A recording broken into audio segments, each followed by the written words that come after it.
Hai teman-teman, di kesempatan kali ini sesuai judul pada video ini, kita akan menjelaskan secara singkat adanya hukum Ohm. Namun, sebelum kita masuk ke sejarahnya, aku akan menjelaskan berlakunya hukum Ohm di dalam kehidupan sehari-hari. Hukum Ohm merupakan salah satu ilmu fisika yang cukup dekat dengan kehidupan sehari-hari. Sebab dalam kehidupan sehari-hari tentunya kita tidak bisa terlepas dari alat elektronik. Seperti diketahui, nyaris semua alat elektronik membutuhkan aliran listrik untuk bisa dinyalakan atau dioperasikan. Setiap alat listrik memiliki tegangan-tegangan yang berbeda satu sama lain, bergantung dengan kebutuhannya. Ketika aliran listrik yang diberikan melampaui batas yang dibutuhkan dari alat tersebut, maka kemungkinan akan membuat alat tersebut justru rusak. Listrik sendiri muncul karena pada dasarnya setiap benda mengandung dua jenis muatan, yaitu positif dan negatif. Dan ketika muatan negatif atau elektron bergerak, maka akan muncul arus listrik. Mengapa bisa demikian? Dalam ilmu fisika, aliran listrik itu dapat dijelaskan melalui salah satu teori yang dikenal dengan nama hukum Ohm. Di abad ke-19, para ilmuwan di seluruh dunia mulai menyelidiki fenomena listrik. Namun, banyak hal yang masih belum diketahui. Salah satu di antara mereka adalah George Siemens Ohm, seorang fisikawan dari Jerman yang akan membuat penemuan besar. Itu ada Profesor Ohm. Profesor Ohm, apa yang sedang Anda kerjakan? Profesor, lagi ngapain sih? Aku sedang menguji hubungan antara arus listrik yang mengalir melalui kawat dan tegangan yang diterapkan pada kawat ini. Banyak orang percaya bahwa arus bergerak tanpa pola tertentu, tapi aku punya teori lain. Emang teori apa? Emang lagian kalau misal arus listrik tanpa tegangan itu bisa?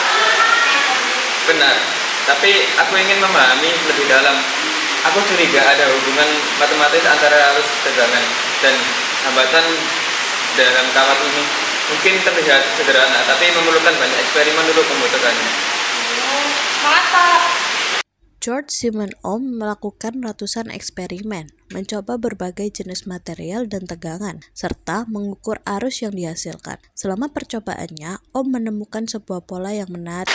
Arus E berbanding dengan tegangan V yang diberikan, dibagi dengan hambatan R.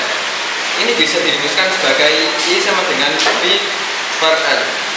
Aku yakin ini adalah hukum dasar dari listrik.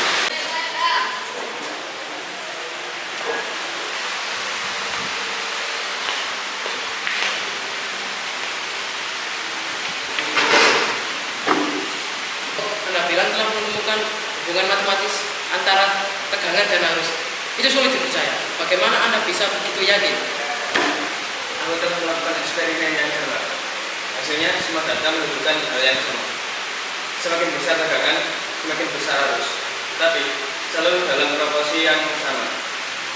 Sesuai dengan resistensi bahan, hukum ini bisa menjelaskan banyak fenomena listrik. Namun tak semua ilmuwan percaya bahwa hubungan listrik begitu sederhana. Bagaimana Anda begitu yakin bahwa ini berlaku untuk semua bahan? Penemuan ini berlaku untuk bahan tertentu. Dan aku yakin ini memahami listrik.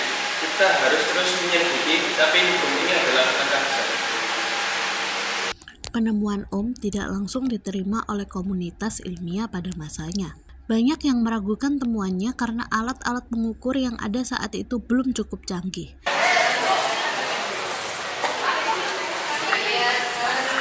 Loh, itu ada Pak Profesor.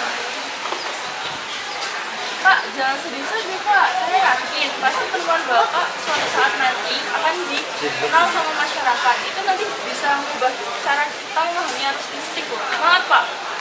Ya, makasih ya.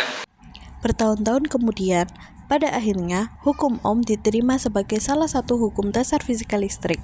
Penemuan George Siemens Ohm membuka jalan bagi kemajuan dalam teknik listrik, telekomunikasi, dan banyak bidang lain yang kita nikmati hingga saat ini. Tidak ada penemuan yang bisa diterima. Tapi, jika kita belajar dengan tekun dan percaya pada sains, kebenaran akan terjadi. Dan begitulah hukum Ohm lahir dari ketekunan dan rasa ingin tahu George Siemens Ohm, seorang ilmuwan yang tak pernah menyerah untuk mencari jawaban di dunia yang penuh misteri.